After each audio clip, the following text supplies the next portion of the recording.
질권을 볼 차례죠, 질권.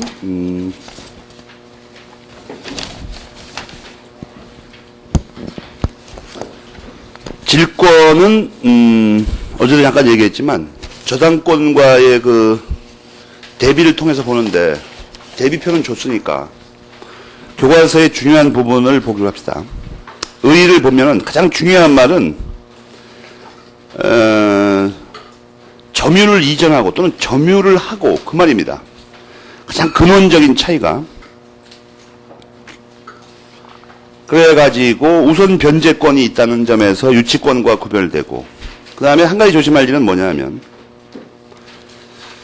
이 담보물권에서는 유치권, 질권, 저당권 다 모두 가등기 담보까지 그 첫 줄에 채무자만 있는 게 아니고 또는 제3자로부터 받은 동산 또는 재산권 이렇게 돼 있죠. 또는 제3자로부터 이게 중요한 거죠. 제3자 또는 제3자. 이 제3자를 이 담보물을 내놓는 제3자를 물상보증인이라고 합니다. 물상보증인. 괄호 안에 있는 대로. 그리고 이제 그 두 번째 줄에 동산 또는 재산권이라는 거는 객체가 동산이나 권리다 이 말이고 뭐 시통한 말이 아니고, 그 다음에 우선 변제권이 있다. 그 다음에 그 세 번째 줄에 모를 만한 말이 그거죠. 간접적으로 강제, 변제를 간접적으로 강제하는데 지난번에 말했듯이 유치적 효력을 말하려고 그러는 거죠. 그래서 이것은 심리적으로 강제, 이거하고 차이가 없는 말이에요. 유치적 효력 어저께 배운 거. 변제를 심리적으로 강제한다. 여기도 똑같이 시계를 질권 설정하는 걸 말하는데, 여기서 다섯 번째 줄에 입질이라는 말은 질권 설정이라는 말의 일본식 약자입니다. 생략어. 질권 설정이라는 말의 일본식 말이라고 줄여서 입질이라고 한다. 질물로 들여보낸다. 이런 얘기입니다. 질물로 들여보낸다. 그 다음에 두 번째 문단은 유치적 효력이 있는 점에서 유치권과 같지만 우선 변제적 효력을 가지는 점에서는 저당권과 같다. 차이점을 밝히고 있죠. 그 다음에 제일 중요한 말이 그겁니다. 질권은 원칙적으로 약정 담보물권이다. 이 약정 담보물권이라는 말은 뭐 때문에 하냐는 문제가 있죠. 여러분 어저께 공통점 그거 관련된 건데, 그 중에서도 제일 중요한 게 뭐냐면 약정이냐 법정이냐 이런 거 있죠. 거기 어저께 나와준 프린트에 공통점을 보는 것도 좋지만 더 중요한 의미는 뭐냐면 교과서 300페이지에 300페이지 맨 밑에 로마자 2번 있죠. 300페이지에 이 부분을 그 다음 페이지까지 로마자 2번 전체, 그리고 로마자 3번까지, 여기가 약정 담보물권이라는 말의 의미예요. 정확하게. 300페이지 맨 밑에 로마자 2번부터 그 다음 페이지 로마자 3번까지. 약정 담보물권이다. 이 말을 배우려고 하는 거예요, 지금.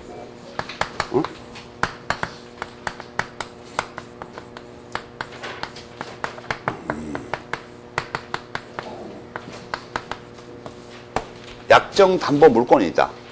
이게 뭔 말이냐는 거야, 도대체가. 뭔 말이냐. 약정 담보 물권은 이거 같은 말이 뭐냐면 부종성이 완화된다. 이 말이에요.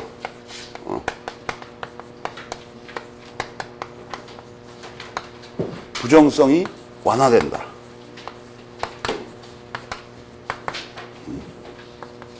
완화된다. 무슨 말인지 알겠습니까? 로마자 2번부터 여러분이 보면 부종성이 완화되는데, 부종성 완화라는 말만 나오면 당연히 같은 말이 나와야 됩니다. 또 다른 같은 말이 뭐냐면, 장래 채권을 담보할 수 있고, 이렇게 말하면 좀 부정확하니까 장래의 특정 채권을 담보할 수 있고, 뿐만 아니라 한 걸음 더 나아가서 장래의 불특정한 채권도 담보할 수 있다. 이런 얘기예요.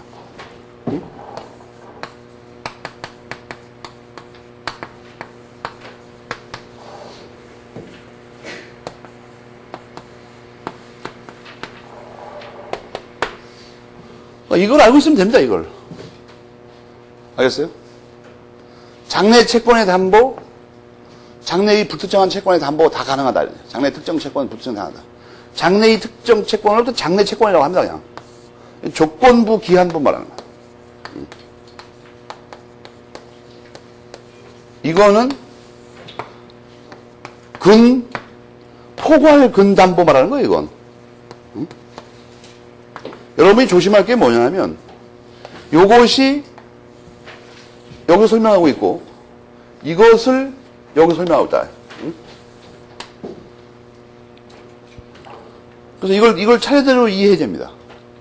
부종성이 완화된다는 건 뭐냐 하면, 부종성이라는 게 뭐냐 하면, 채권에 부종한다 그러는데, 여기서 말하는 채권은 원칙적으로 현재 성립하고 효력을 발생하고 있어야 돼요. 명확하고, 현재. 이미 있어야 된다고, 채권이 정확하게. 그런데 지금 없고, 앞으로 생길 거. 근데 여기서는 또, 앞으로 생길 그 채권, 이렇게 돼 있는데, 그게 아니라, 뭔지 모르는 그 무엇.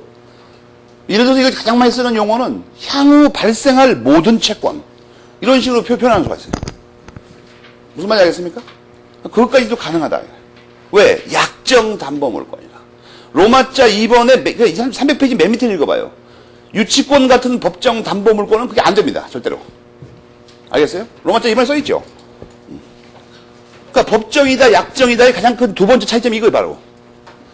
원래 법정, 약정에, 이거 말고 원래 여러분이 수험생의 탈을 쓰고 있으면 본래 알고 있던 게 뭐예요? 이거의 원래 의미는 뭐냐고, 이거 말고. 이거 지금 새로 배운 거죠? 담보물권에 새로 배운 거. 원래, 그 전에 이거 알고 있던 건 뭐야? 186조가 적용돼 이거예요. 그죠?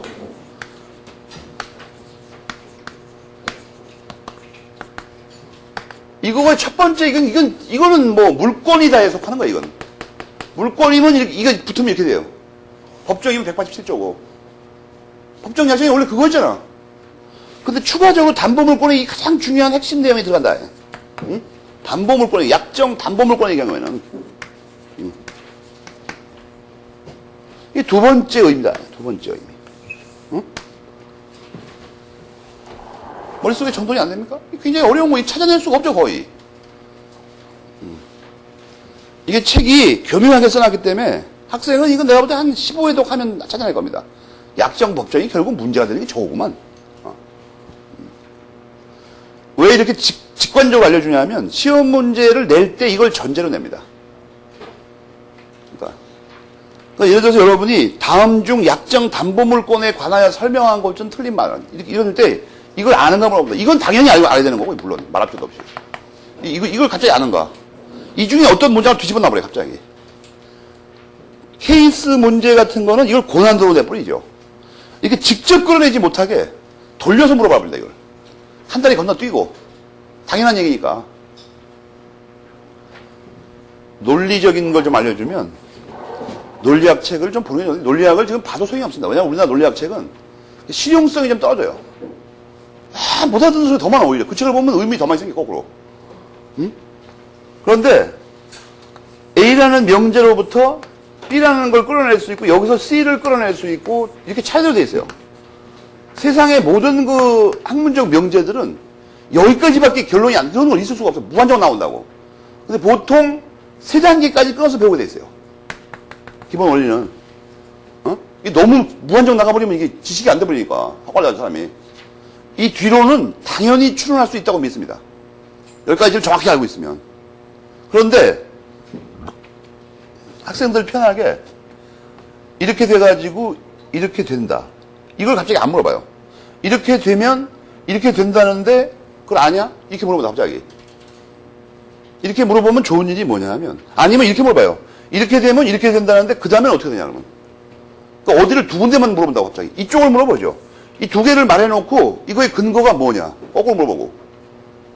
그러니까 이 세 가지 중에 어떤 거 하나 빼놓고 물어보는 게 논점이 전부. 왜 이렇게 되면 이렇게 되냐. 이렇기 때문에. 이렇게 되면 왜 이렇게 된다는 거냐. 이 단계를 거쳐서. 이렇게 해갖고 이렇게 되면은 그 다음에 어떻게 된다는 거냐. 이렇게 된다. 이거밖에 물어보는 게 없다고. 근데 토포회하고 해서 법적 관점이 이렇게 관점에 따른 이 논리적 전개가 복수로 전개되는 수가 있어요. 복수로. 세상에 한 가지만 있는 게 아니니까.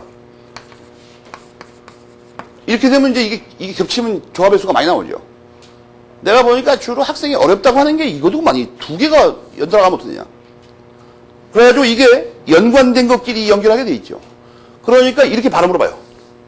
이렇게 되면 이렇게 된다는데 어째서 이렇게 되는 거냐. 그럼 이걸 분해해야 됩니다. 문장을.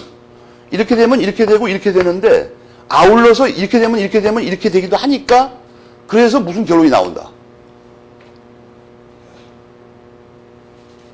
보통 이건 지금은 당장 여러분이 신경 쓸 필요가 없는데 알아두는 건 괜찮아요. 주관식 시험의 큰 문제를 어떻게 하냐면 이게 세 가지예요. 등장인물도 세 사람 이상이고 등장인물도 인물마다 논점이 다르니까 채권자, 채무자, 제3자 이렇게 다르죠. 지위가. 그러니까 적용되는 범위가 달라요. 그러니까 세 개가 나와 이게. 세 개. 응? 그죠? 그러면 이게 이제 꼬이는 거야 이제. 이 조합이 너무나 많이 나가니까 머릿속이 헝클어져가지고 그러니까 이걸 하기 싫으니까 외우려고 그러는 거야 내가 보니까. 이게 아무것도 아닌데. 잘 봐봐요. 이거하고는 줄거리가 다르다. 그러나 이게 다른 거 아무 상관도 없는 걸 같은 페이지에 적어놓을 리가 없죠. 뭔 관계가 있다고 이게 분명히. 그럴 거 아니에요. 아무 상관도 없는 걸 왜 같은 페이지에 적어놔 이상하게. 그러니까 이게 무슨 관계가 있어요. 이 다른 얘기예요 분명히. 그러나 무슨 같은 점이 있다니까 뭐 같은 얘기가 있어요. 여기 틀림없이 무슨. 단면으로는 이거 이렇게 되는 걸 밝히는 게 의의와 인정, 근거 혹은 역사적 뿌리를 밝혀야 되니까 앞부분은 이걸 씁니다.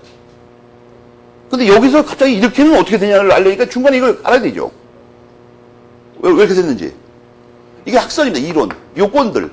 이걸 갖추면 이렇게 된다. 이렇게 되면은 어떻게 되냐. 이쪽을 물어볼 수가 있어요. 단면을 꺼서 얘기하면. 이게 효과 부분하고 정책적 대안을 물어보는 거죠. 학설의 마지막 실제적, 실천적 결론들. 그러니까 내가 지금까지 말한 건 그거죠. 원래 문장 구조가 왜 내가 말한 것 중에 가장 많이 등장한 게 뭐예요? 이 두 가지는 분명히 다르다. 그러나 이게 뭐 같은 점이 있어요. 어떤 이유에 의해서 뭔지 모르지만 그렇게밖에 써있는 게 없다고 여기. 그리고 원래 기본 구조는 어떻게 돼 있어요? 여러분이 잘못된 건데 이거는 직관적으로 이해하기 좋게 말하면 비슷하게 말하면 서론, 본론, 결론 이렇게 써야죠. 다. 의의, 요건, 효과. 응? 그럼 그렇게 좋은 분류는 아닙니다. 그런 거 외울 필요 없어요. 여러분들 수석 합격자들의 얘기를 들어보면 의의, 요건, 효과를 안 써요. 그냥 드러나 버린다고. 그런 걸 매우 좋아합니다. 학자들은. 왜냐하면 내재적 전개가 있는 거 있죠. 그냥 번호만 매겨가지고 같은 테마를 한 6, 7, 6, 7번까지 써놨는데 결론까지. 처음에 얼핏 겉으로 볼 때는 이거 완전 개판인데 이랬는데 조금 읽어보면 자연스럽게 넘어가는 글들이 있다고. 한 문단에서 이렇게 되니까 이렇게 되더라. 그 다음 문단에서 그걸 이어받아가지고 그래서 이렇게 해보니까 또 이렇게 되더라. 이런 거를 매우 좋아한다고. 이 신림동에서 말하는 건 새빨간 거짓말입니다. 여러분 학교 가서 물어봐 선생한테 그런 거 좋아하는 거. 의의, 요건, 효과라고 쓴 걸 좋아하는 거 과연. 그런 거는 여러분들이 학교 선생이 외국에서 교육받을 때 절대로 글을 그렇게 써서는 안 된다고만 배워요. 알겠습니까? 그러니까 뭐 서론, 본론, 결론? 그런 게 어디에 근거를 두고 있어요? 동서양에 어떤 글도 그렇게 안 써 있다고. 그거는 한때 식민지 치하에서 친일 반역배 노릇을 하다가 자신의 죄를 숨기고 우리 국어학계를 한때 주름 잡았던 어떤 미친 새끼가 잘못 말해놓은 거죠. 그걸 그렇게 쓰면 안 된다고. 그 내재적 운율을 말하는 거지 겉으로 서론 본론이라고 쓰면 안 돼요.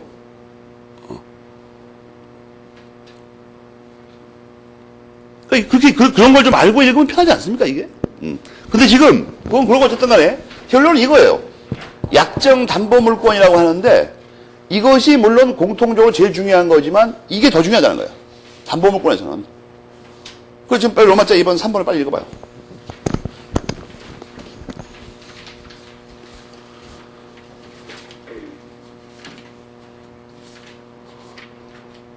과연 저런 말인가? 로마자 2번, 3번은 구별해서 읽어야 됩니다, 그리고.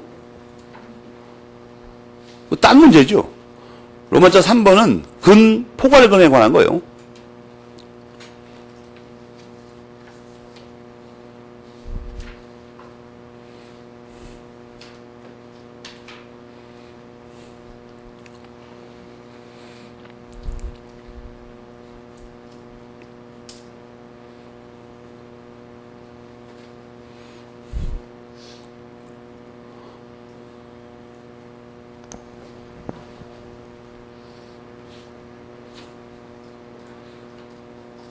어디다가 줄들 쳐야 되는지 알겠죠? 한두 개씩만 줄을 쳐면 되죠. 읽으면서.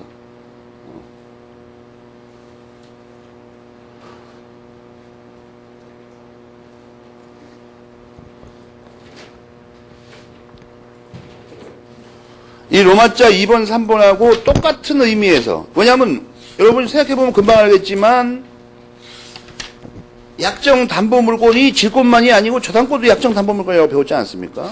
응? 그죠? 분명히. 여기서는 이제 로마자 2번을 간단하게 얘기하는데, 이 근과 이 로마자 3번에 해당하는 걸 자세히 하는 게 364페이지 그에 있습니다. 근저당, 그죠? 근저당. 그 다음에 이게 포괄근은 어디 나오냐면 371페이지. 364, 371페이지의 큰 제목들을 찾아봐요. 그럼 근과 포괄근이 나오죠? 이게 근질, 포괄 근질은 거의 사용되지 않고 저당 쪽에서 사용되니까 그건 저당권 쪽에서 상세히 설명합니다.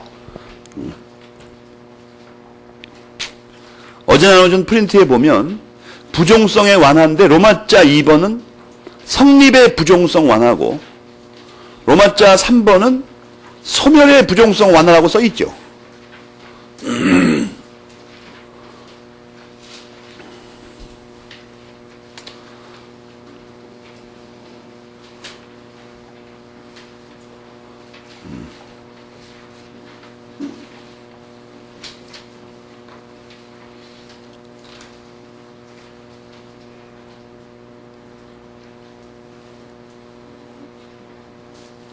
그래서 약정 담보물권이라는 게 그런 거구나.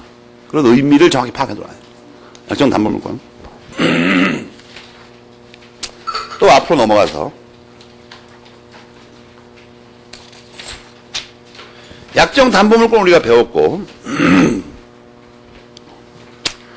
조심할 게 뭐냐 하면 세 번째 의미가 이제 나옵니다.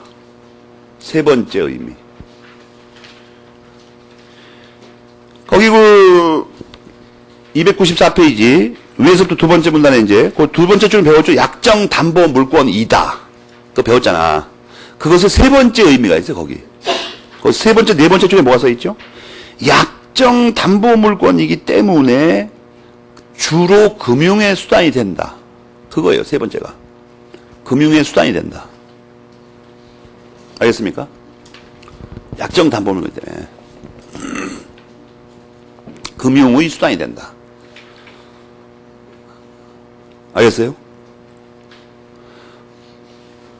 그래서 앞으로 시험 문제를 풀 때 약정 담보물권이다.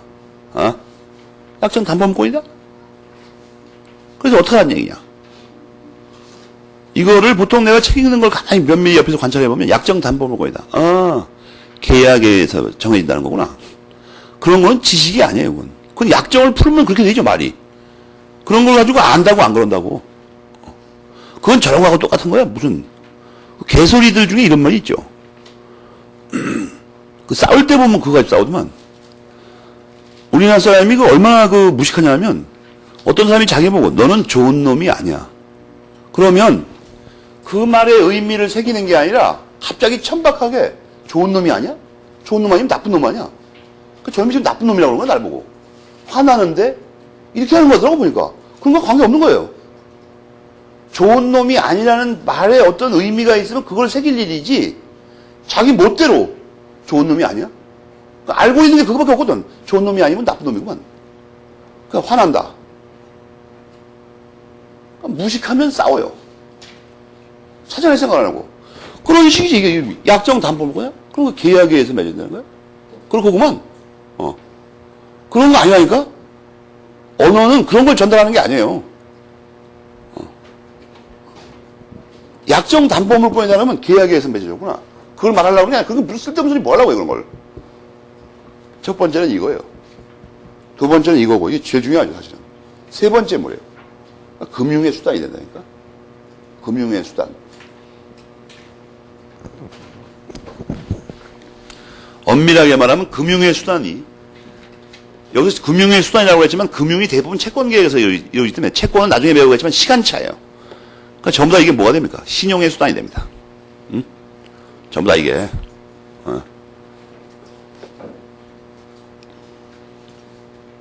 법정 담보물권은 어떻다는 얘기죠? 금융의 수단은 아니에요. 고정된 채권의 확보에만 종사하죠.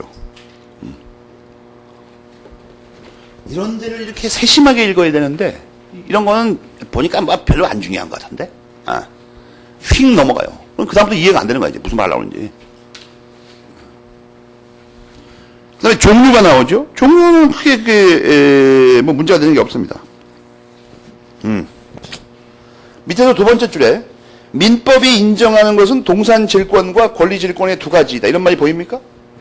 보이겠지. 한글은 읽을 줄 아니까. 그죠? 이것도 여러분이 그 의미를 알아야 되는데 무대뽀로 그걸 외울 게 아니고 그죠?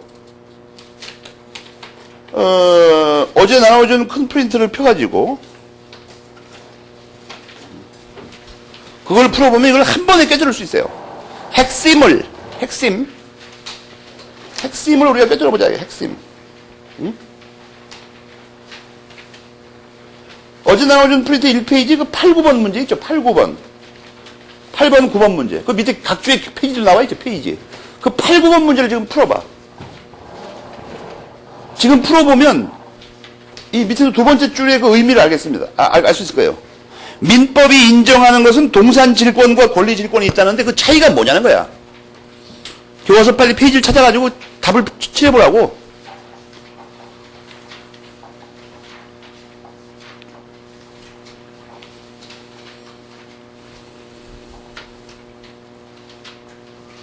동산질권, 권리질권 뭔 차이가 있을 거 아니야, 분명히.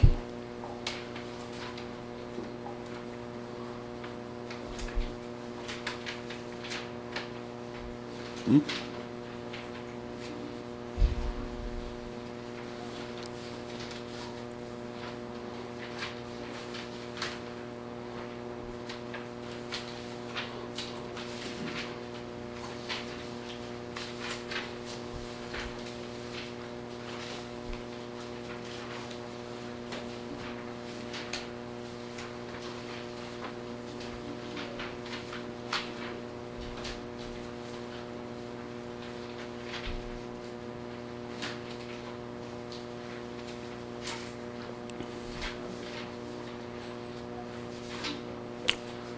각주에 있는 페이지를 찾아봐요. 뒤에 거도 잘 읽어보고. 금방 눈에 띄죠. 차이점. 뒤에 부분도 여러분 박스 다 치고. 그거 그냥 중요한 말이니까. 비교해봐요. 그래갖고 앞에 거하고.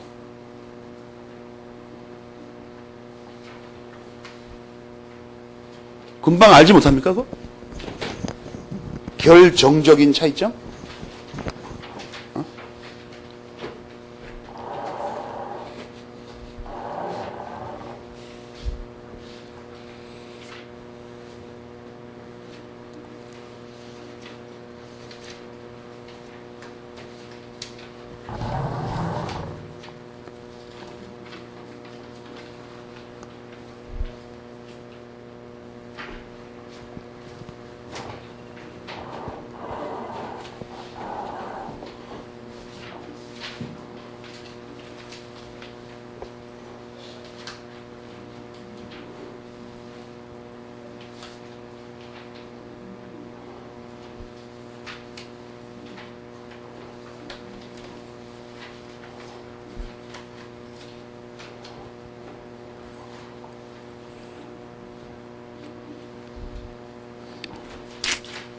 리해가 됩니까?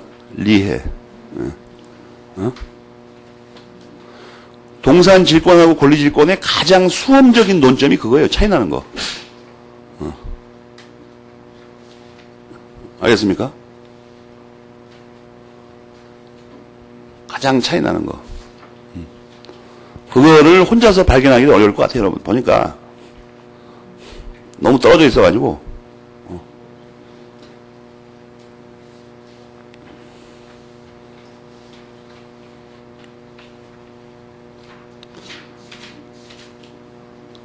지금 그래서 양자를 대비해가지고 익혀진 거를 294페이지 맨 밑에 민법이 인정하는 것은 동산 질권과 권리 질권의 둘뿐이다 이렇게 돼 있죠.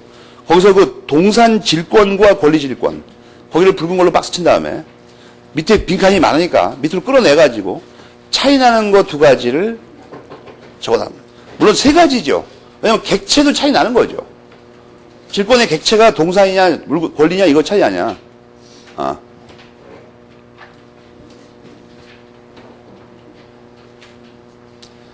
박윤익 선생님은 이런 거를 여러분 이런 걸 좀 알려줄게요. 혹시 나중에 다른 걸 읽을 때를 대비해서 다른 학자들의 논문 이걸 줄이려면 교과서를 줄이려면 동산과 권리에 대해서 질권을 인정하고 있다 이렇게 써도 됩니다. 문장을 이렇게 쓰면 다른 뜻이야. 이건 다른 걸 강조하는 거라고 지금. 근데 문장을 악착같이 동산 질권과 권리 질권이 있다 이렇게 말하는 거 다른 말이라고 이게. 또 이걸 더 줄이는 말도 있죠. 동산 등에 대해서 질권을 인정하고 있다. 이렇게 쓸 수도 있어요 원래. 민법은 동산 등에 대하여 질권을 인정하고 있다. 여러 가지 문장이 가능하다고. 같은 내용을 전하는데. 그런데 왜 꼭 이렇게 썼을까? 이런 걸 독서한다고 그래요. 알겠습니까? 꼭 이거 여기서 이렇게 쓸 필요가 있나 이거. 동산질권, 권리질권 뒤에서 자세히 배울 건데 원래도. 그러니까 여러분은 아직 훈련이 안 돼서 그런데 우리 같은 사람은 논문을 딱 읽으면 압니다. 교과서 책을 이거 딱 보면 안다고. 이거 누가 썼나? 예를 들어서 앞에 김영배 선생이 썼다고 나와 있는데 딱 읽어보니까 직감적으로 알죠. 이거 아니구나 이거. 왜냐하면 학자들은 이게 수준이 있어요. 김영배 선생 같은 건 지금 무슨 원로에 들어가죠. 그런데 그런 분이 절대로 글을 이렇게 쓰지 않는다. 이걸 알고 있어, 다들. 그러니까 책을 딱 보는 순간 안다니까, 이거 누가 썼나? 이거 틀림없이 밑에서도 누가 썼구만. 왜냐하면 그 미세한 게 금방 표가 나버리니까. 왜냐하면 어떤 논점이 여기서 이렇게 표현돼야 되는데 갑자기 이상하게 써 있는 거야, 이게. 얼핏 보기엔 비슷한 것 같지만. 그런 경지까지 이르라고 여러분들 요구하는 것은 무리입니다. 내가 그걸 알고 있어요. 그건 무리인데, 사람이, 이 신림동이 얼마나 웃기는 동네냐면, 보니까 이 천박한 사고에 기초해가지고, 지나 내나 똑같이 한글 배웠고, 소리 내는 것도 보니까 비슷하구만. 읽을 때. 그러니까 뭔 차이가 있냐. 이렇게 생각하는 것 같더라고. 그거는 일반적인 무식함이죠. 그렇게 하는 거 아니에요. 아주 무지막지하게 얘기하면 여러분하고 나하고는 책 읽는 게 전혀 다르죠. 완전히 달라요. 강조했으면 강조한 걸 찾아내야 됩니다. 부득불 민법이 인정하고 있는 것이 동산 질권과 권리 질권이 있다는데 그게 뭐 두 가지가 있다는 얘기 아니겠습니까? 이거 아니에요. 그 뒤에 거를 체크하라 이런 얘기입니다. 세 가지 다른 점. 객체가 다른 건 제목에 써 있으니까 찾을 필요 없어요. 하나는 동산이 하나 권리니까. 나머지 두 개를 그 8, 9번 문제와 아울러서 기억해 두라야 돼요. 시험에 낸다면 그거밖에 낼 게 없어요. 8, 9번 문제.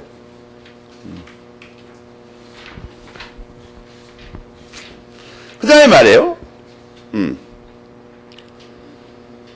맨 밑에 건 다시 한번 반복하는 거죠. 약정 질권이 원칙이다. 그건 당연한 얘기입니다. 그 다음 페이지에 나와 있죠. 약정 질권이 원칙이다. 여기서 계속 강조하고 있죠. 이건 약정 담보물권이라는 말을 강조하고 있는 중에 지금. 칠판에 써 있는 세 가지. 알겠습니까? 그 다음에 사회적 작용이 나오는데, 사회적 작용도 이제 그 비교뿐입니다. 비교. 그래갖고 저당권과의 비교가 문제가 되는데, 핵심적인 거를 여러분이 못 찾을 것 같으니까, 5번째 줄에 신용을 얻는 자는 목적물의 사용 가치를 그대로 이용할 수, 거기까지만 녹색으로 내몰치라고. 신용을 얻는 자는 목적물의 사용 가치를 그대로 이용할 수, 녹색으로 내몰친 다음에 질권은 없어요. 저당권은 있어요. 그죠? 여기서 신용을 얻는 자가 앞에서 용어를 정확히 배웠으면 돈 꾸는 사람 말하는 거죠. 그러니까 신용을 얻는 자가 정확히 무슨 말이에요? 채무자 말하는 거예요. 채무자. 채무자. 바꿔놔야 알죠. 저걸. 그냥 일관해서 못한다. 저걸. 무슨 말인지. 어느 쪽인지 알아야지. 그러면 채권자는 신용을 주는 자라고도 표현한다는 얘기죠. 우리 신용 배웠잖아요. 금융, 신용 이런 거 다. 신용이 어떻게 나타난다고 그랬죠? 금전 채권 나타납니다. 대부분 뭐예요? 금전 채무자 말하는 거예요. 신용은 또 금융과는 무슨 관계다 그랬어요? 시간차 금융입니다. 요즘은 좀 답이 좀 나와. 질문을 하면. 좀 이렇게 미약한 소리로나마, 그런 건 염려할 필요 없죠? 식당 가면 그 성경 구절을 써놓은 거 있죠? 그 시작은 매우 미약했으나, 그죠? 그거 왜 식당에다 이렇게 붙여놓은지 몰라? 그러니까 처음엔 장사가 안 되지만 나중에 엄청 될 거다. 뭐 그런 뜻입니까? 그 말은 그런 뜻이 아닙니다. 그 번역도 잘못되어 있죠. 그걸 완전히 이상하게 해석하는 거 정말. 시작할 때는 힘이 안 들겠지만 나중에 점차 엄청 힘이 들 거다 이런 얘기예요. 그게 소년 시절에 불우하게 지냈다 나중에 왕이 됐던 사람의 일생을 비친 말이죠. 그러니까 너 혼자 되는 대로 거지처럼 살 때는 뭐 생각할 것도 없고 아무 힘든 것도 없겠지만 나중에 이스라엘 민족 전체의 운명을 걸머지게 될 거기 때문에 엄청나게 노력해야 될 거다. 그 말이에요 원래 그게. 그거 뭐 이상하게 놔두면 그걸 어떻게 해. 마치 어디만 왔다 갔다 하면 떼돈을 버는 거 뭐냐. 그런 말 같지도 않은 소리 갖다가 항상 그렇게 뭐를 왜곡시키죠. 근데 거기 하여튼 중요한 게 뭐예요? 채무자는 목적물의 사용 가치를 그대로 이용할 수 있냐 없냐 그거예요. 그것 때문에 그 밑에 줄에 저당권보다 비합리적입니다. 알겠어요? 합니다. 그러면 아니 합리적인 건 놔두고 뭐 하려고 비합리적인 걸 쓰냐 이거야. 그 옆에 뭐라고 돼 있죠? 질권에도 그의 특유한 활동 분야가 있습니다. 그게 뭐냐 이거예요. 뭐냐? 밑에 줄에 나와 있죠. 저당권은 그 대신 등기 등록이라는 특별한 공시 방법이 요구된다. 알겠습니까? 요구된다. 알겠죠? 그 두 번째 차이점이야. 비합리적인 대신에 그러니까 질권의 장점은 뭡니까? 특별한 공시 방법을 요구하지 않는다는 거예요. 알겠습니다. 알겠습니까? 그러면 이렇게 하나씩 딱딱 대비되냐? 장단점이 아니에요. 더 중요한 문제가 하나 있는데 이 앞에 거 있죠. 그 사용 가치를 뺏긴단 말이에요. 질권이 사용 가치를 뺏긴다. 그러니까 그 밑에서 두 번째 문단 전체에서 하는 말이 뭐냐면 생산 도구를 만약에 뺏겨버리면 그건 안 되니까 주로 비생산적인 재화들이 있죠. 소비성 재화들. 그것만 주로 맡기고 돈 빌립니다. 그래서 밑에 두 번째 문장의 마지막 결론이 뭐죠? 그래서 질권은 서민금융수단입니다. 기업 금융의 수단이 될 수가 없어요. 여러분 질권을 설정하려면 물건을 점유를 넘겨야 되는데 이렇게 생각하면 돼요. 그냥 갑이 어떤 놀라운 기계를 갖고 있어요. 이거에서 막 물건들이 펑펑 쏟아져 나와 이렇게. 생산 도구예요. 또 이 사람이 생산 도구 아니고 그냥 쓸모없는 반지를 하나 갖고 다이아 반지. 근데 만약 이거를 갖다가 질권을 설정하면 이게 의뢰 채권자의 수준에 넘어가 버린다는 얘기죠 이게. 그러면 돈 빌려 썼으면 열심히 일해서 돈을 많이 벌어야 이걸 갚는 건데 이거 자체를 뺏겨버리면 이 백금 반지 붙들고 앉아서 뭐 하겠다는 거죠.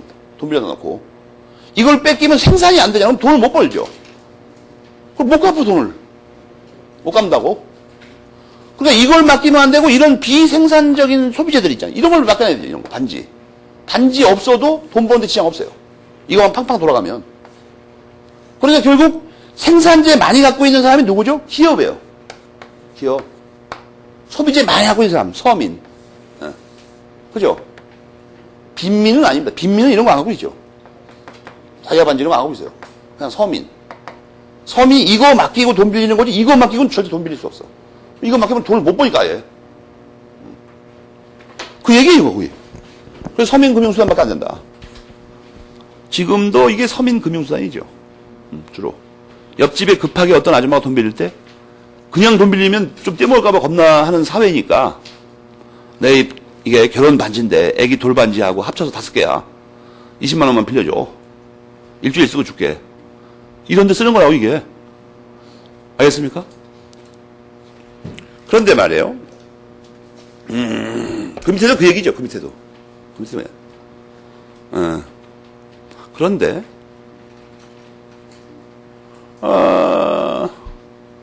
296페이지. 거기 가서 잘 읽어보면, 그렇지만 현재는 별로 이게 활용이 잘 안 됩니다. 왜 그러는 것 같아요? 플라스틱을 긁으면 되는데 이게 뭐 하려고 이런 짓거리 하고 있어요. 창피하게. 그죠? 플라스틱 카드를 들고 어디 가가지고 조그만 학고방 같은 데 들어가가지고 어떤 기계를 대고 긁으면 되죠. 나중에 망하는 걸 할 수 없는 거고. 이 신용카드 때문에 질권이 활용 안 되죠. 여러분, 신용카드 때문에 질권만 활용 안 되는 게 아니라 전당포 영업법이 폐지돼 버렸어요. 전당포 없어져 버렸어. 전당포 지금 있어도 그 무슨 거냐면 그냥 단순한 대출 기간에 불과합니다. 행정 규제를 전혀 안 받아 지금. 전당포에 아무도 안 가. 신용카드 가지고 진짜 긁으면 돼요. 우리 젊을 때는 전당포가 아주 우리의 그 발걸음이 자주 그 왔다 갔다 하는. 나중에 그 전당포 한 10번 왔다 갔다 하면 그 시계가 이상 잘 안 가. 이상하게. 중요 부속품 옷을 다 떼먹어가지고, 한 1년 있으면 잡지 시계 멈춰버려요. 좋은 시계였었는데. 그 세상은 오묘한 겁니다. 부모가 자식한테 시계를 선물할 때는 좋은 걸 선물합니다, 보통. 희망을 가질 수 있도록. 그러면 자랑을 하고 다녀요. 한 1년쯤 지나면 시들시들하죠, 이제. 멋있는 게. 그 다음 나이를 먹으면 이제 술 먹게 돼요. 근데 맥주가 무지하게 비쌌어요. 생맥주 한 2잔 먹으면 맡겨야 돼. 친구하고 먹으면. 한 10번 왔다 갔다 해. 그럼 시계가 걸레가 돼버려요. 그러면 재미가 없죠, 이제 시계가. 아락키락 굴리다 오늘 잊어먹어버려요. 철이 들었으면 지가 사고, 철이 들떨어진 인간들은 부모한테 또 땡깡을 넣어가지고 하나 더 사요. 똑같은 운명을 밟습니다. 그런 놈들이 꼭 나중에 지가 부모가 되면, 자식이 뭐 어쩌다가 전당포 한다 갔다 오면 죽여버린다고 그래, 아주. 지금 더 했으면서. 똑바로 교육받은 놈들은 자식이 속을 세게 해도, 나는 옛날에 더 했지, 참자. 더 좋은 거 사줘버리자. 요새는 근데 카드 만들어주죠. 난 이제 몰랐는데 요새 뭐 엄마 카드를 주워 들고 다닌다며, 사람들이, 학생들이. 아예.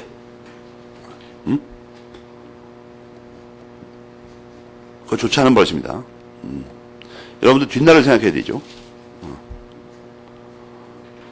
296페이지, 그런데 다른 데서, 유가증권이나 다른 데서 한다. 그건 쉽게 알아두고. 그 다음에 질권의 법률적 성질이 나오는데, 이건 담보 물권리다를 다 풀어놓은 말입니다.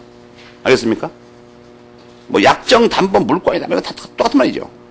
담보 물권이니까 통유성이 A, B, C, D, E가 있다. 그죠? 뭐, 297페이지 메뉴에 있는 거 A 같은 거. 타물권이다. 그러면 혼동 나오고. 그거 다 정해져 있는 거야. 잠깐 들어볼 필요 없어요, 이거. 여러분은 들여다봐야 되지, 자꾸. 우선 변제권이 있다. 뭐 이런 거. 동산질권을 봅시다. 동산질권의 성립. 동산질권과 권리질권의 차이점은 뭐라고요? 아까 그 8, 9번 문제라니까?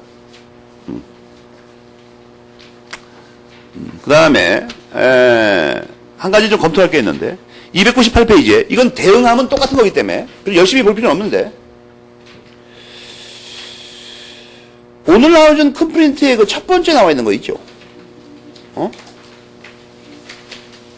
그 복수 문제. 저당권에 관한 그 주요 판례. 그죠? 매우 중요한 거예요. 여러분이 뭘 우선 봐야 되냐 하면 298페이지에 괄호 1번하고 328페이지에 괄호 1번 있죠. 그 구조가 똑같이 생겨먹었죠 지금. 아무리 봐도. 298, 328. 괄호 1번씩을 비교해봐. 담보물권에서 담보물권자는 채권자에 한한다고 써있죠. 양쪽 다. 채권자에 한한다. 그죠? 똑같아요. 이거 대비해서 공부하면 똑같으니까. 공통점이니까. 그런데 우리 대법원은 여기서 예외를 인정한다. 교과서에 있는 말은 원칙이 그렇다는 겁니다. 알겠습니까? 판례도 여러분 읽어보면 원칙을 그렇게 써놨죠. 똑같이. 원칙. 응? 채권자에 한하는 게 원칙이야.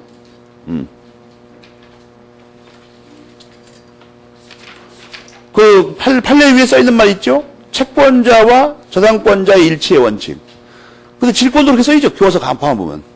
근데 그 예외를 예외를 여러분이 못 읽을까봐 요약을 해놨죠. 제목에다가. 예외가 두 가지입니다. 그죠? 두 가지 경우엔 예외를 인정한다고. 예외. 그걸 거기다 보충하라고. 저당권 쪽에 보충하면 됩니다. 이건 대비해서 알아두라는 거고. 질권은 저런 예외가 인정될 경우가 거의 없어, 실질적으로. 구조상. 그러나 그것을 이제 같이 대비하면서 똑같구나.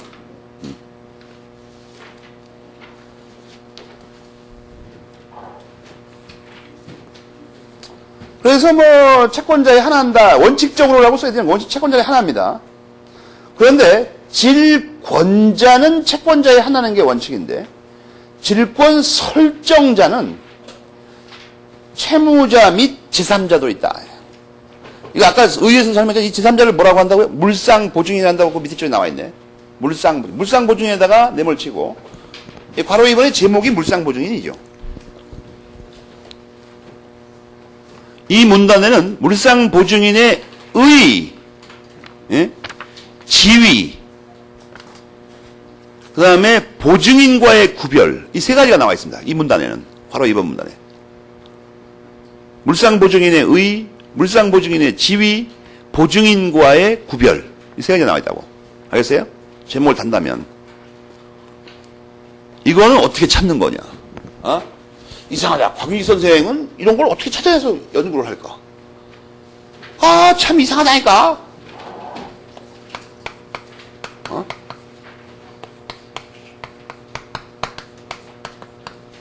이게 똑같으니까 찾는 거예요, 글씨가.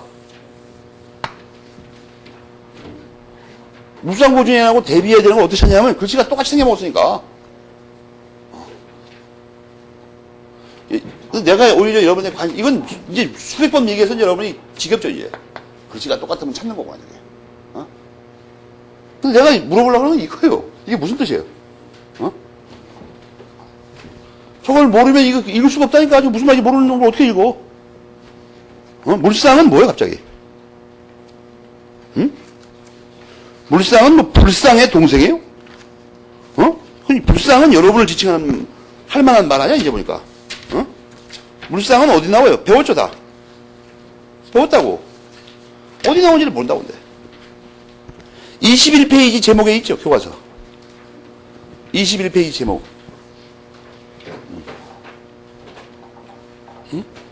물상은 물권적 말하는 거예요. 물권적이란 말이 일본 말이죠, 저게. 물상. 그럼 저기다 물권적 보증인이 나가면 그냥 보증인이 뭔지 금방 알겠죠.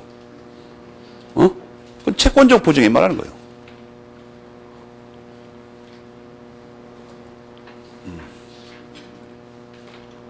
보증인이 정말로 채권법에 있죠. 그러면 420조 근처를 이렇게 누벼봐요. 민법의 제목을 찾아도 되고.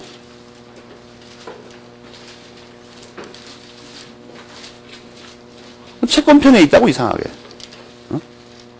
보증. 보증채무. 보증채무가 어디 나와요? 밑에 나오잖아, 거기. 428. 428의 보증채무. 채권 채무에 관한 거예요. 알겠습니까? 그러니까 물상 보증이란 말이 그 뜻이라고. 그거만 알면 돼요, 그냥. 그래서 보증인과의 구별이 중요합니다. 왜? 글씨가 똑같으니까. 다섯 글자에서 세 글자가 똑같으니까. 그래갖고, 그 위에 물상 보증이라는 건 뭐죠? 예를 들어서, 갑이 을에게 돈을 빌렸어요. 갑이 을에게서부터 100만 원을 빌렸다고.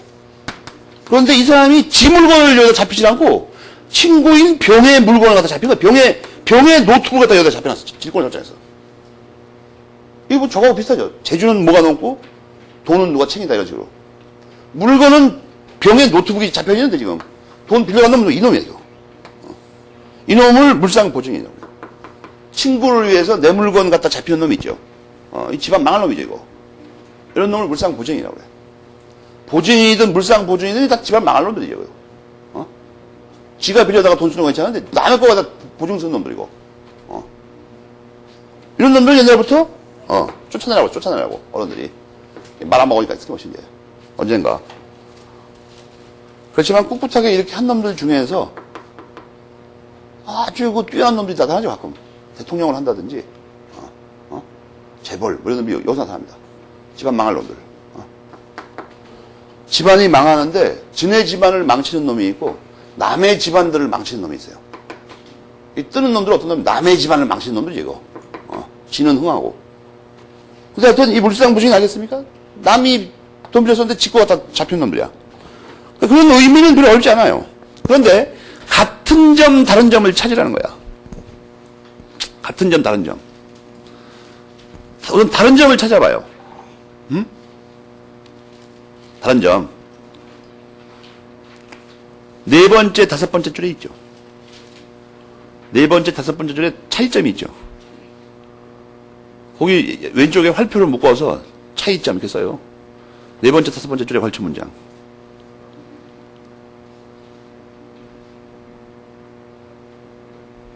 그 다음에 7, 8, 9, 뭐 근처에 9, 10, 8, 9, 10인가? 거기 비슷한 점이 나오죠. 비슷한 점이 나옵니다.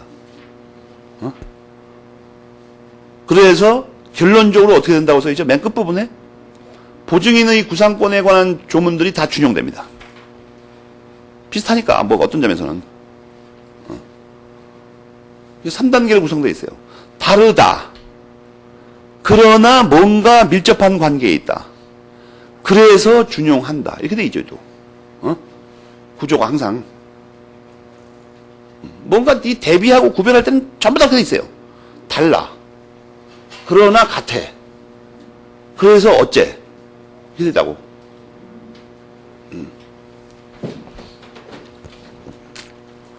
괄호 3번은 안 봐도 되죠. 처분행위이므로 처분권이 있어야 한다. 그 말이야, 이거 한번 보니까. 299페이지에 299페이지는 이건 뭐에 관한 거냐면 물권행위 독자성 부정설과 긍정설에 관한 거예요. 그러니까 아무것도 아니야, 이건. 다 배운 거야. 목적 동산의 인도. 여러분이 조심할 게 있는데 이 330조 있잖아요. 330조. 이걸 써놨어요. 법전에다가. 330조. 이게 이제 그 피난 가면서 만든 법전의 그 비애, 슬픔, 애환 이런 거 깃들어 있는 조문이에요. 330조. 이 330조 여러분 읽어보면 쓸만한 조문 같이 보이지 않습니까? 질권의 어떤 그 성질을 밝히는. 그런데 이 조문에 대해서는 두 가지 견해가 대립하고 있어요. 이 조문의 표제에 뭐라고 써있죠? 요물성이라는 게 보입니까? 이게 계약의 요물성이죠. 요물성을 가진 계약을 뭐라고 하죠? 요물계약이라고 그래요. 총칙에서 배운 거. 요물계약. 여러분 근데 불안한 건 뭐예요? 거의 총칙의 내용이 떨어지지 않죠, 이상하게. 답답하게 서로. 요물계약 빨리 찾아봐요. 뭔가. 요물계약을 알아야 대화가 되는 거 아니야, 지금 이게.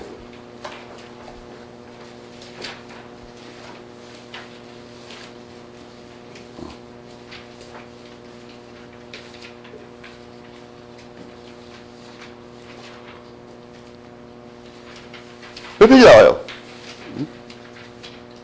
아예 요물계약이 있는지 없는지도 모르는 모양이야, 이겁니까?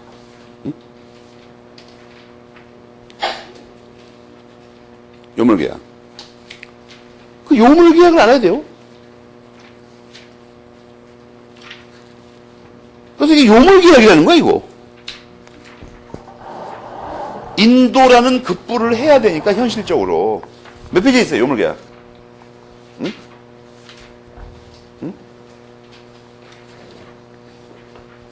없어요? 응?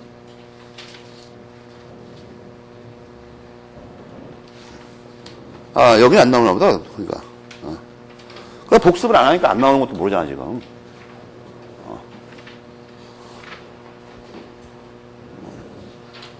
요물계약이 현실적인 급부를 하는 거 말합니다. 현실 급부를 해야 되는 거. 계약의 성립에서. 그런데, 이제 그 물권법을 보면, 그러니까 이걸 요물계약이라고 주장하는 분이 있다고 교과서에 써 있죠. 거기 빨간 줄 치고 동그라미 1번 치고, 요물계약이라고 해요, 이걸. 진짜 법정에 써 있으니까. 그러나 우리나라의 압도적인 통설은, 이거는 삭제된다고 써 있죠. 교과서 그 문단 끝에 봐요, 깨알 글씨에. 잘못된 입법입니다. 아무리 봐도. 알겠습니까? 잘못된 입법이에요.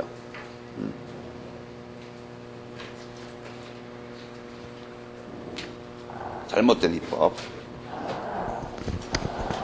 이 학설이 대립하고 있는데 그 교과서의 그 로마자 1번 두 번째 문단을 빨리 읽어봐요.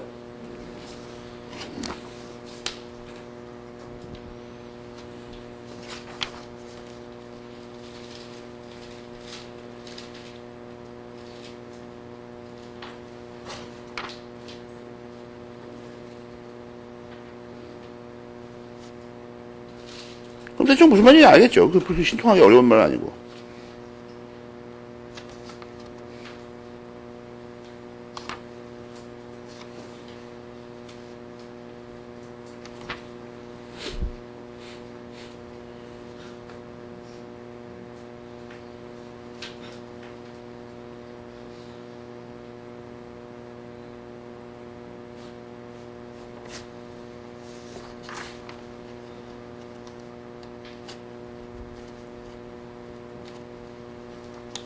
또 이해가 됩니까?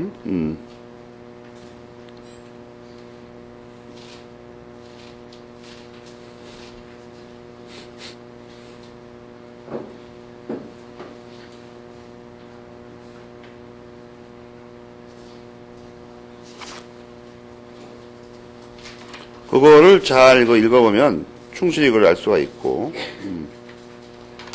그 다음에 말이에요. 잘못된 것이 맞는 것 같습니다. 다수설이 옳은 것 같아요. 그 다음에 로마자 2번은 아까 봤죠? 8, 9번 문제를 풀면서 로마자 2번은 점유 계정으로도 질권을 설정할 수 있냐 이거예요. 점유 계정으로도 안 된다 이거야. 앞에는 동산 질권은 안 됩니다. 알겠습니까? 안 된다. 너무나 공시작용을 못하니까 인도의 4가지 방법 중에서 점유 계정은 안 된다 이거예요. 근데 여러분 아까 뒤에 걸 찾아보니까 어때? 권리질권. 특히 채권질권은 상관없다. 그것까지 면밀하게 하더라. 그 다음에 이제 332조에서 이제 문제가 되는 게 아닌데, 332조. 이 332조의 우선 제목 자체가 문제가 됩니다. 제목 자체가. 이게 대리점유라고 써놨죠. 대리점유. 여러분이 떠올려야 되는 게 뭐냐면, 점유를 대리할 수 있냐? 이걸 먼저 알았어야 돼요. 대리라는 게 이게, 점유라는 게 이게 대리할 수 있는 건가? 대리는 말이에요. 대리는 법률행위만 할 수 있다고 돼 있죠.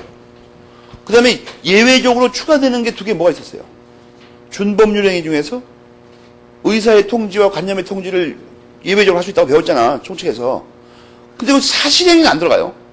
점유는 사실적 지배에 불과하죠. 그죠? 그러니까 이게 사실행위에 포함돼가지고 점유를 대리할 수 있다는 말이냐? 이런 의미 들어가. 이거 법정이 잘못된 거죠, 그러니까. 그래서 보통 이것을 갈려서 바꿔서 읽습니다. 대신 점유. 알겠어요? 대신 점유의 금지라고 바꿔 읽는다고. 알겠습니까?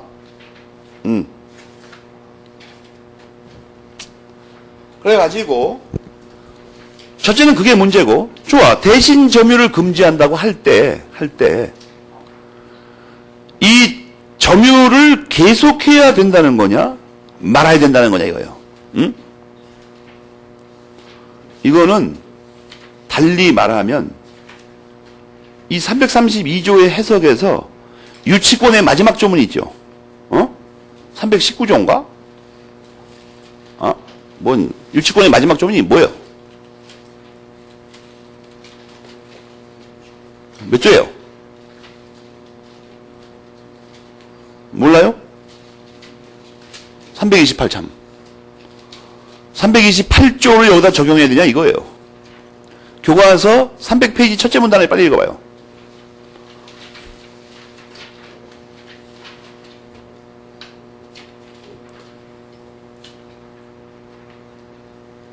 그러니까 점유를 상실하면 질권이 소멸하느냐 안 하느냐 그건 물어보는 거예요 지금.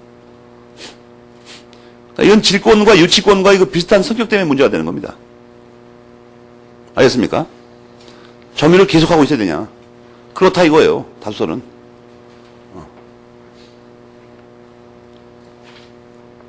그 말을 묘하게 바꿔놨죠. 설정자에게 반환하는 것은 안 된다. 알겠습니까? 여기서 왜 일반적으로 이렇게 말을 못하냐 하면 지금 현재 법전상으로는 질권에 기한 그 물권연체권이 인정되지 않고 있는데 통설은 이걸 인정하고 있어요. 그러니까 곽윤식 선생님은 통설에 따르게 이렇게 씁니다. 그런데 물권연체권 인정 안 하는 사람들은 일반적으로 얘기해버려요. 점유를 뺏기면 질권은 없어진다. 알겠습니까? 유치권과 똑같이 해석하는 거예요. 그 다음에 300페이지에 동산질권의 목적물. 이제 이것이 중요합니다. 여기서 중요한 게 뭐냐면 거기 양도할 수 없는 물건은 질권 설정 못한다 이렇게 써 있죠. 요거를 외우지 말고 앞에서 배운 그 개념 파악을 정확히 하면 되는데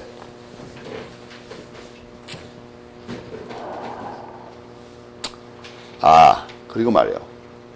사무실에 아까 양해를 얻었는데 진도가 밀리면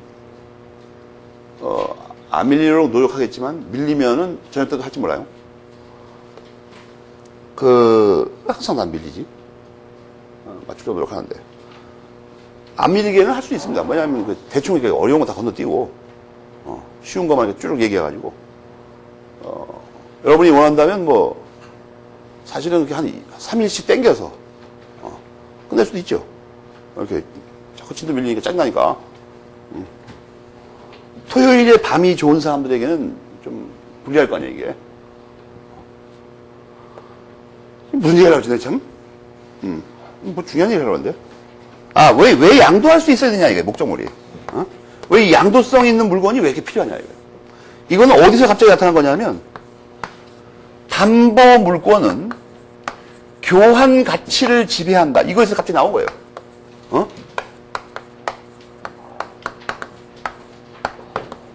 담보 물권은 교환 가치를 한다 이거예요. 알겠습니까? 담보 물권은 교환 가치를 지배한다. 무슨 말이었습니까? 교환 가치가 뭐냐면 이걸 팔아서 그 돈으로부터 빚을 받는다 이거죠. 돈 안 갚으면. 그게 팔 수 있어야 되죠. 팔 수 없는 물건을 잡아놓으면 빚을 안 갚았을 때 이걸 팔 수가 없어가지고 돈을 받을 재간이 없어 이거. 채무자는 돈 안 주고 이건 팔리지 않으니까 돈이 안 생기고. 그러니까 반드시 양도할 수 있어야 돼요. 그러니까 외우지 말고 그 옆에 써놔요. 교환 가치를 지배하니까 당연한 거 이거. 담보 물권은 교환 가치를 지배하고 용익 물권은 사용 가치를 지배한다고 앞에 여러 번 나왔었죠. 그거의 내용이야 이게. 알겠습니까? 여기서 또 우리가 브레이크 걸리는 이유는 뭐예요? 불성실한 복습. 그리고 망각이죠. 이상하게 중요하다고 강조한 건 이상한 생각이 안 나, 이상해요. 그리고 막 사람이 관성이 붙죠? 선생님이 물어볼 때마다 한 서너 번 답변을 못해서 그다음부터는 알아도 답변이 안 나와, 이제. 관성이 붙어가지고. 그걸 돌파해야 됩니다. 이를 악물고, 쌍꺼풀에 터지도록 공부하고. 그럼 그다음부터는 몰라도 생각이 나, 이상하게.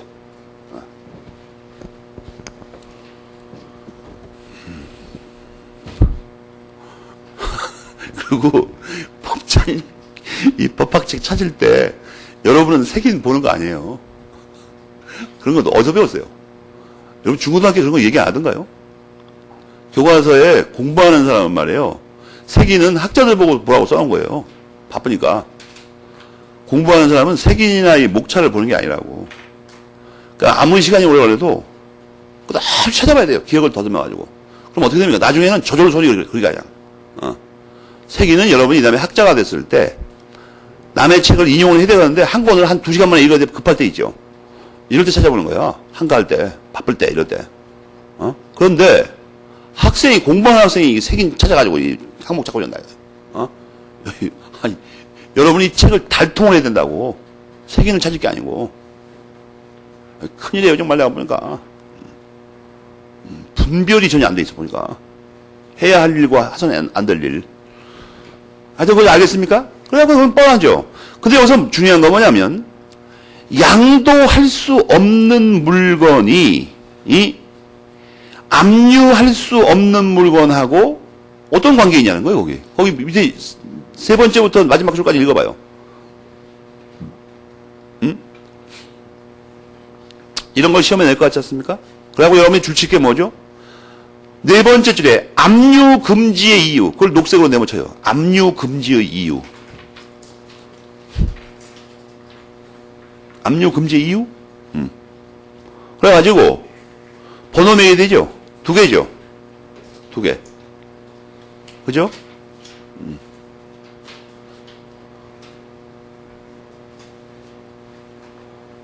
그래갖고 양도해서는 안 된다는 것을 이유로 하는 게 뭐예요? 깨알 글씨 메모리 펜칠이에요. 훈장.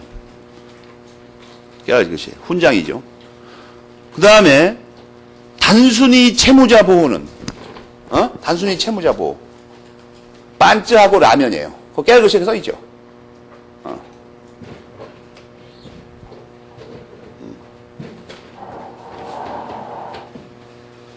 반쯔하고 라면이 안 맞는 사람은 뭐 추리닝하고 초코파이 그런 거 말하는 거예요. 알겠습니까? 그렇게 외우는 게 더 기억이 오래 남죠. 자주 보면. 그 옆에다 그림을 그려놔요. 사람 그림을 그려놓고 반찌만 있고 왼손에 라면을 들고 있어요. 목에 훈장을 차고 있고 이상하게. 거기서 어떤 게 어떤 이유고 어떤 게 어떤 이유인가 떠올리라고. 평생 안 잊어먹을 거 아니야. 까먹어도. 둘 중에서 양도성이 있는 게 어떤 거예요? 응? 단순 채무자 보호하는 거. 그렇게 공부해야 된다고. 갈라서 명밀하게 읽어야 되죠. 이 책은 무서운 책입니다. 어딘가에 별 볼 일 없는 말이 있을 것 같기도 한데 그런 말이 없어요. 정신 똑바로 안 차리면 죽어 잘못하면 책에 빠져가지고. 그 다음에 이제 피담보 채권이 나오죠. 피담보 채권.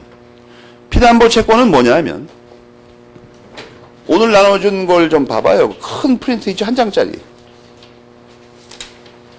끊을래야 끊을 수 없는 관계 뒤에 거. 어저께 설명한 거를 거기 표로 그려놨죠? 여러분 이해하기 좋게. 거기서 그 피담보 채권이 보입니까? 그거에 관련된 거 말하는 거예요. 유치권, 질권, 저당권, 가등기 담보에 걸쳐서. 알겠어요? 아직 그거를 비교할 수만 있으면 됩니다. 4가지. 유치권 어저께 배웠죠? 여러분 유치권, 질권, 저당권의 공통점이 뭐죠? 발생 원인을 불문합니다. 근데 가등기 담보는 소비 대차에 의해서 발생이 됩니다. 판례에 따르면. 발생 원인의 차이가 크게 나눠지고, 위에 3개는 발생 원인을 불문하잖아. 그런데 이제 그거는 3개, 그러니까, 가등기 담보하고 위에 3개의 차이가 그거고, 위에 3개 사이의 차이는 뭐냐, 이거야. 위에 3개 차이. 알겠습니까? 이거는 법정과 약정이 관련된 게 하나 들어가 있죠. 법정 약정과 관계 있는 거 아니야? 거기 보면 조건부, 기한부 또는 근 다 된다고 되어 있죠. 밑에 건. 위에 건, 유치권은 법정이니까 안 돼, 그게. 결연성이 있어야 되고 변제기 있어야 돼요. 알겠습니까? 그건 법정이라. 그렇게 해서 명확히 구별해야 되죠. 가등기하고 나머지 무대기의 차이점은 뭐예요? 발생 원인. 그러면 세계 안에서는 약정, 법정의 차이가 있다니까?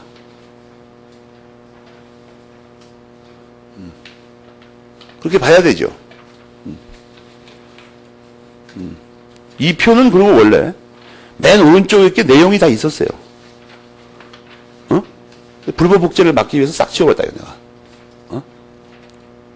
원래 그리고 앞쪽에도 뭐 내용이 많았었는데, 시험 보는 사람이 이제 피곤하니까 많이 줄였어요. 여러분은 그거 싫어하니까. 나중에 공부 열심히 하면 다 찾을 수 있으니까.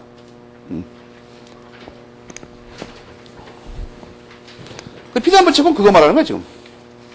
301페이지 로마자 3까지 그 얘기죠. 그 뒤에 표를 기준으로 하는 게 더 빨라요. 핵심이 거기 다 있으니까.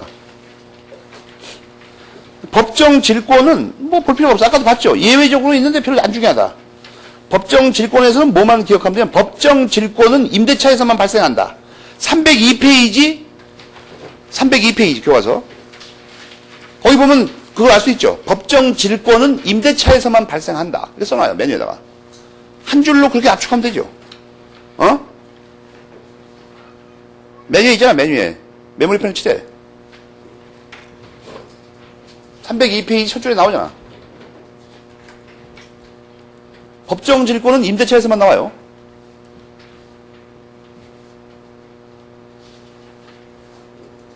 알겠습니까? 그 괄호 2번의 첫째 줄도 마찬가지 얘기죠. 그러니까 뭐예요? 임대차에 관한 채권입니다. 전부 다. 채권도. 알겠죠?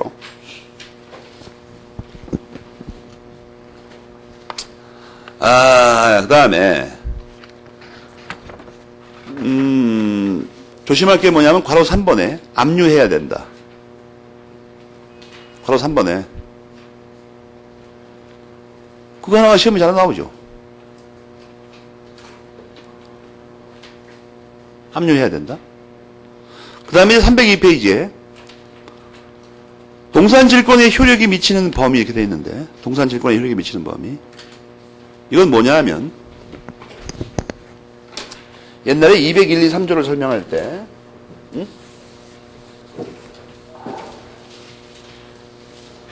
201, 2, 3조를 설명할 때, 우리 민법상 어떤 물건이 말이에요. 물건이 이동을 하기 시작하면, 물건이 이동을 하게 되면, 검토해야 되는 몇 가지 기본 원리 여기서 이제 마무리 진다 이거예요. 이 물건 자체, 즉, 원물, 원래의 물건이 문제가 됩니다. 이 원물이 이동해야 되냐, 말아야 되냐. 지금 할 게 하고 있는 거냐, 가서는 안 듣게 가고 있는 거냐, 그걸 문제가 됩니다. 원물 자체가 첫째 문제가 돼요. 이렇게 가야 되냐, 이거예요. 여기가 갑이고 여기가 을이라면, 이 물건이 갑에게 지금 점유되어 있는데, 을한테 이걸 넘겨줘야 되냐, 이게 문제가 된다고.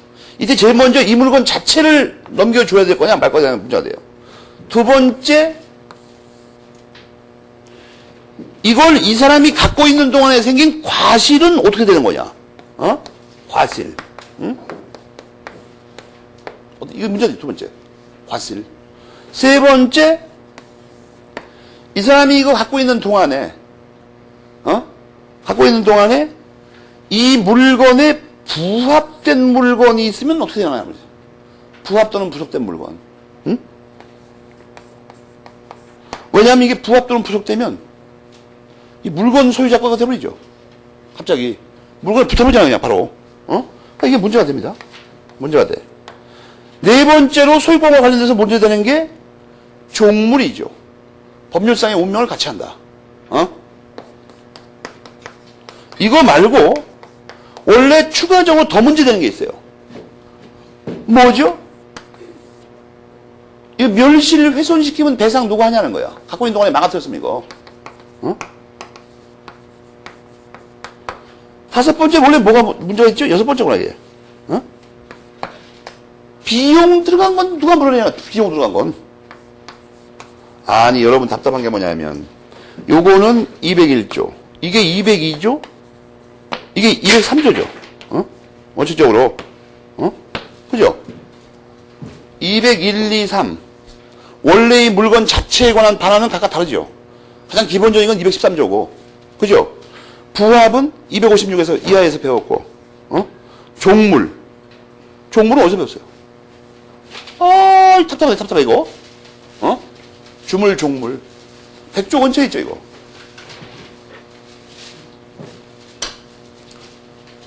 다시 한번 분명히, 여러분 앞으로 이거 문제를 푸는데 굉장히 도움이 될 거예요.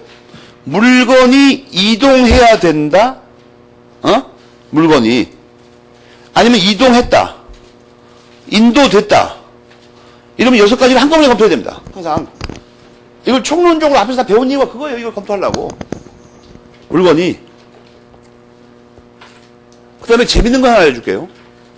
우리 민법상 원래의 물건이 이전할 때 원래의 물건에 관해서 시험에 나오는 게 3가지밖에 없어요.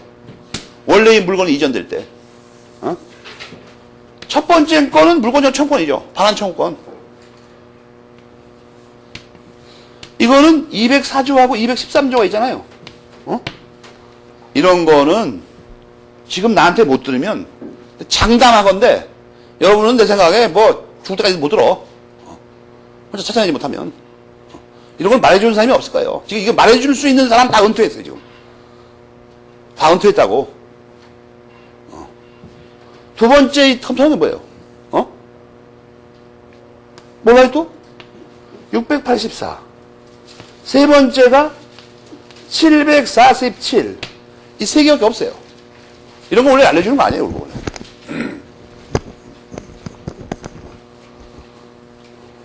이런 거는 정말 집에서 잘 정리해갖고 코팅해갖고 들고 다니면 제일 좋은 건 자신의 대뇌 피질에 각인하는 겁니다.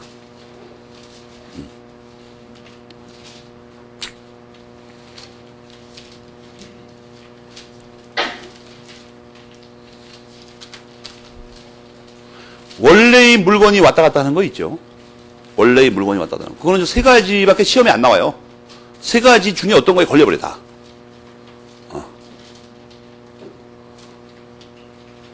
알겠습니까? 저걸 임용호 선생은 어떻게 찾았을까? 원로들 다 은퇴했다는데. 원로들한테 배우기도 했지만, 안 배워도 알아요, 저건. 법전에 원물이라고 써 있는 거 있죠. 다 찾으면 돼.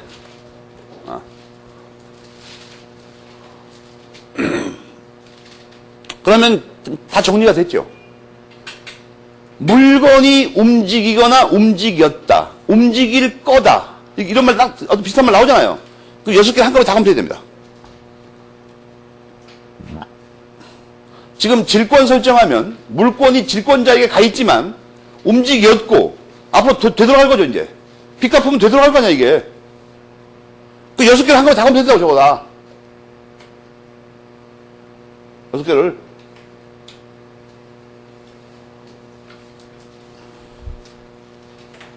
법전에 있으면 있는 대로. 없어도 차차차 검토해야 돼, 지금. 비용 상환이나 이런 건 법전에 나오죠. 질권 자체에도. 325인가 어디 준용돼가지고 나올 거예요. 343에서인가 어디 준용돼가지고. 비용 상환에 대해서.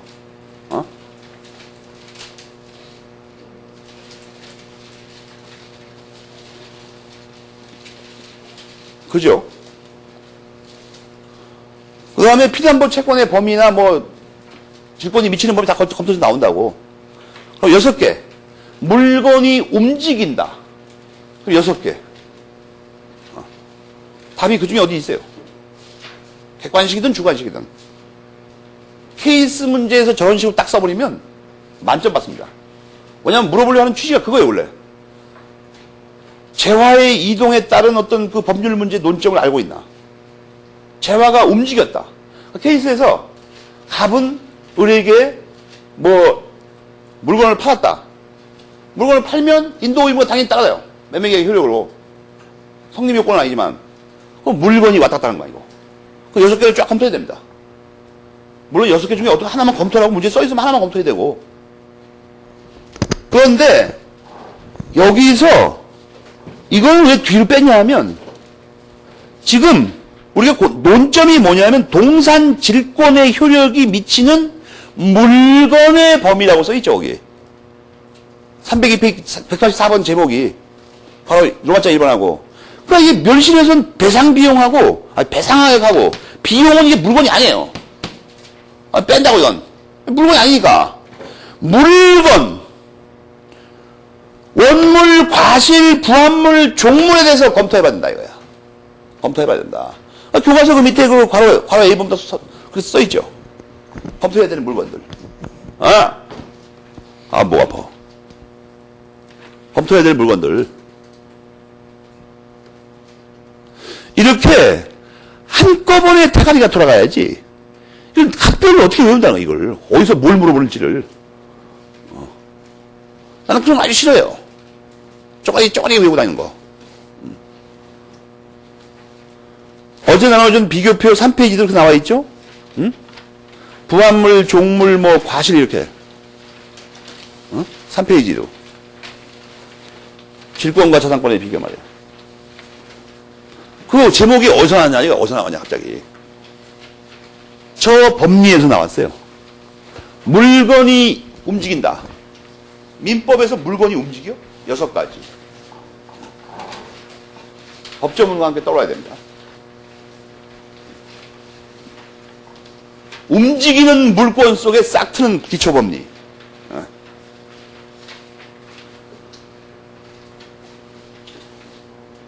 알겠습니까?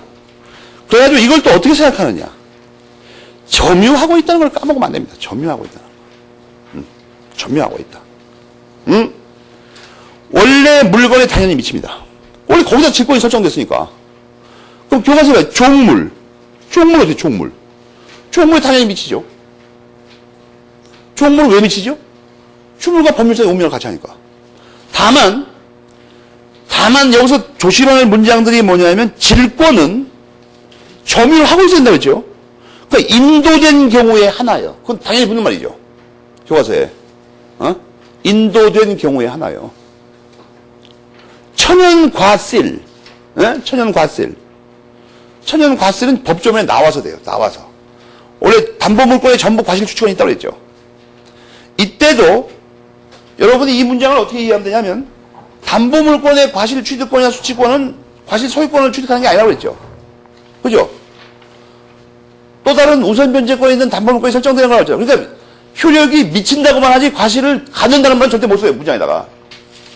과실은 교과서에 이렇게 써있죠. 미친다.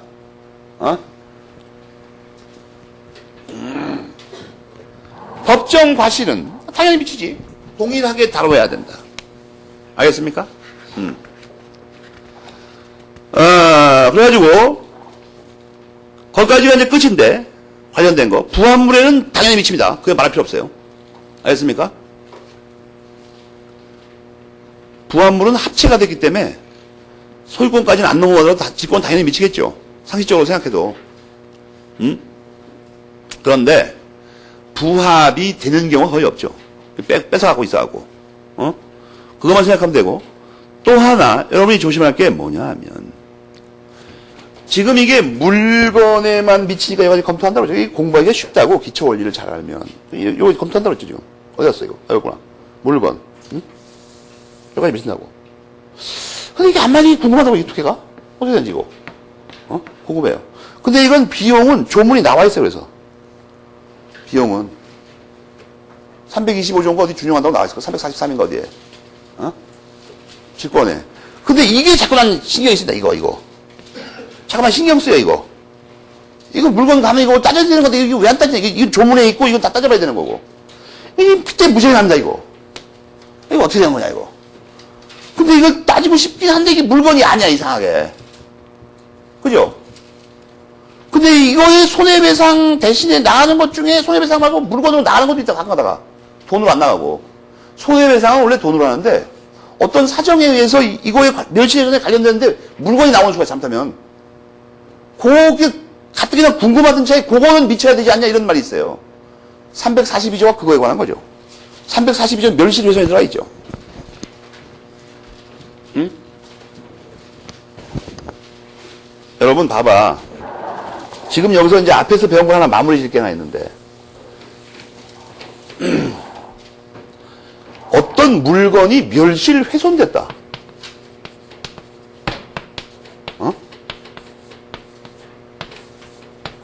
그러면 특히 훼손도 물론 관계지만 주로 이것이 문제가 되는데 우리가 저런 거 배운 거 기억납니까?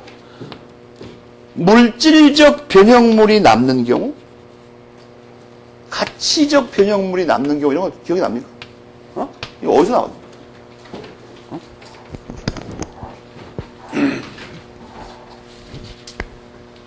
그러니까 이게 여러분이 지금 여기서 배우는 게, 민법 정말 더럽게 많네, 뭐가. 왜 이렇게 공부하기 힘드냐, 이거. 응? 그래, 여러분 무슨 생각하고 있습니까, 지금? 야, 이거 뭐 항목 이렇게 많아 공부하기 어떡하나, 이거, 세상에, 이거. 힘들어서. 앞에서 배운 거라니까? 새로 나오는 건 하나도 없어, 여기? 131페이지에 보시면, 131페이지. 나오죠?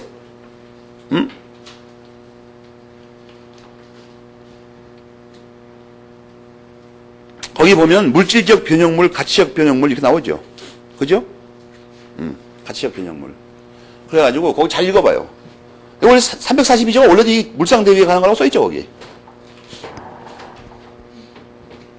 근데 요거는, 요런 거는 뭐 예를 들어서 원물은 원래 거 물건 자체니까 당연히 미치고 설정했으니까 이건. 과실도 미치죠. 법조문에 있죠, 이것도. 유치권걸 준용하고 있잖아. 의심스러우니까. 부합물과 종물은 쓸 필요가 없죠. 당연히 미치죠, 이건. 원래 돼 있다면. 그러니까 이건 법조문이 없어요. 질권 쪽에 따로. 이건 질권이 따로 있으면 의문이 다 생기니까 자꾸. 요것도 의문이 생각이 조문 써놨죠. 이것도 별도로 처리한다고. 비용 상환 청구할 수 있다고. 요것이 문제가 됩니다, 요거. 어떻게 처리할 건가? 어떻게 처리할 건가? 이거 아무래도 안 미칠 것 같아. 이거 아무래도 왠지 이거. 그러니까 340조 써놓은 거예요. 그리고 이 모든 상황에서 결론이 뭐예요? 모든 상황에서. 다 미쳐. 다 미친다고. 전부 다 근데 뭐 해야 돼요? 점유와 마찬가지의 공시방법이 갖춰져 있어야 됩니다. 그죠? 이 두 경우는 문제가 없죠. 이 두 경우는. 이거도 근데 말은 해요. 다 전부 하고 있어야 돼요. 말은 한다고. 그럼 이거 원래도 당연히 그렇게 되죠, 원래도. 전부 다 미친다, 이거야. 결국, 이리저리 따져가지고. 비용은 물론 안 미칩니다.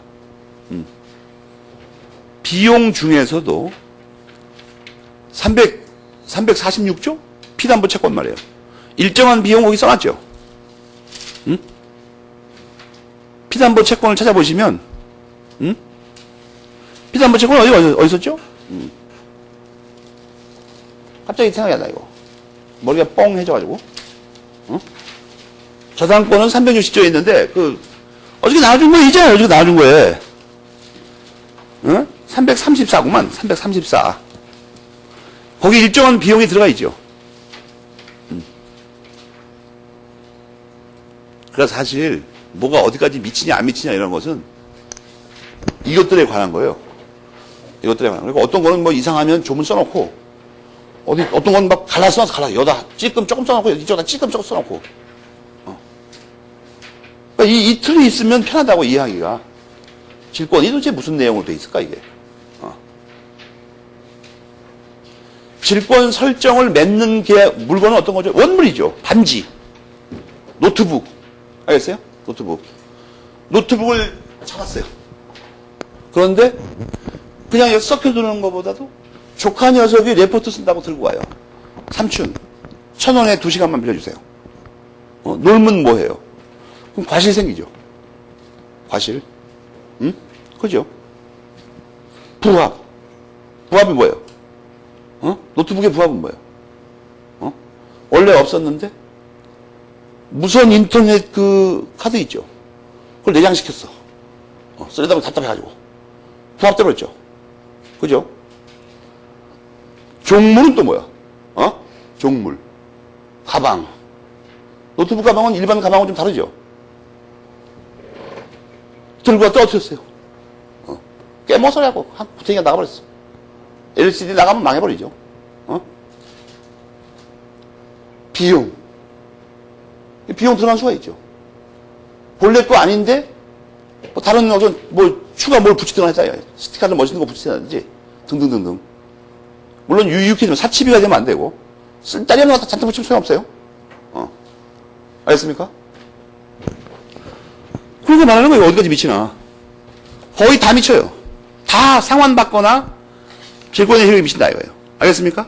그러니까 이걸 외우지 말고, 왜냐하면 저당권에 또 나오니까. 그럼 짜증날 거 아니에요, 여러분. 일일이 공부하려면. 그래서 거기 이제 책을 읽기만 하면 되죠. 대충 윤곽이 잡혔으니까. 304페이지 피담보 채권의 범위 제가 설명했죠? 이것도 저당권의 피담보 채권의 범위하고 대비해서 공부하라고 그랬죠? 그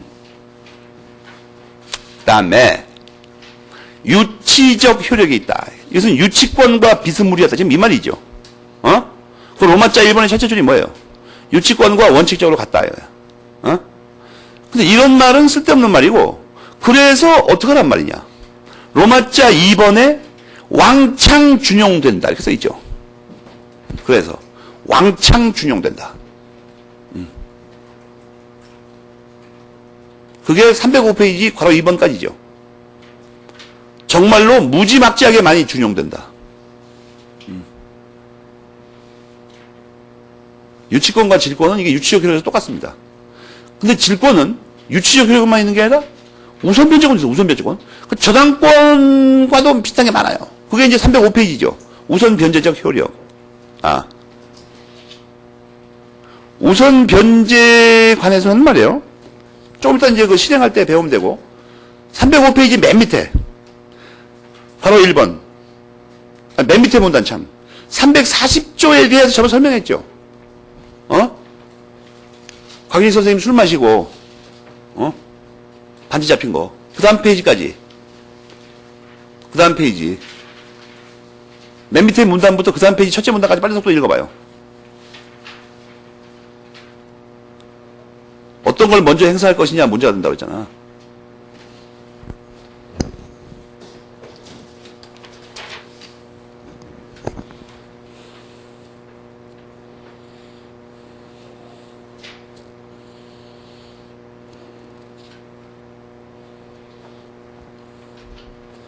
원래 담보물권자는 담보물권자는 채권자이기도 하다고 그랬죠. 그래서 경매 신청할 때 두 가지를 할 수 있다고 그랬죠. 둘 중에 어떤 걸 먼저 할 것이냐가 340조에서 가른다는데 학설이 양보된다고 그랬잖아. 맨날 술 먹은 사람은 아무거나 먼저 상관없어요. 집에서 알고 있기 때문에.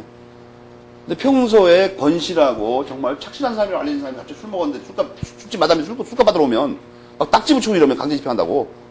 가정 파탄 난다니까. 그러니까 그런 분들은 못 오게 해야 되죠. 술집 마담이 집에. 강제 집달리가. 그러니까 그런 분들은 어떻게 돼요?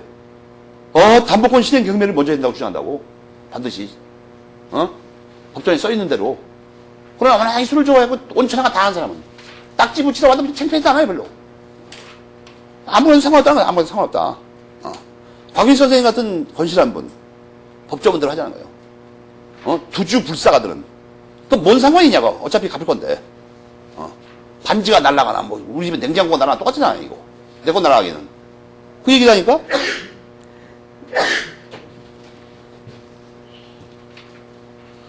지금 그 문제는 조금 이따 배울 건데, 원래 이건 뭐에 관한 거냐면, 여러분이 담보물권이다까지 배웠죠. 오늘 나오는 괄호로 된 큰 프린트에, 그건 이거예요. 담보물권자이다.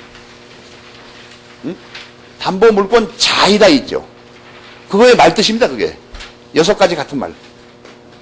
담보물권자이다. 1, 2, 3, 4, 5, 6을 읽어봐요. 다 아는 말이죠.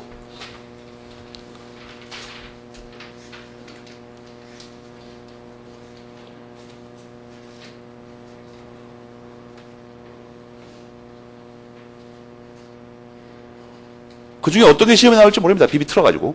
또 같은 뜻이다. 그리고 그 밑에 표는 뭐예요? 표. 저번에 설명한 거 아니야. 일반 채권자의 입장에서 오른쪽으로 쫙. 담보 물권자의 입장에서 오른쪽으로 쫙.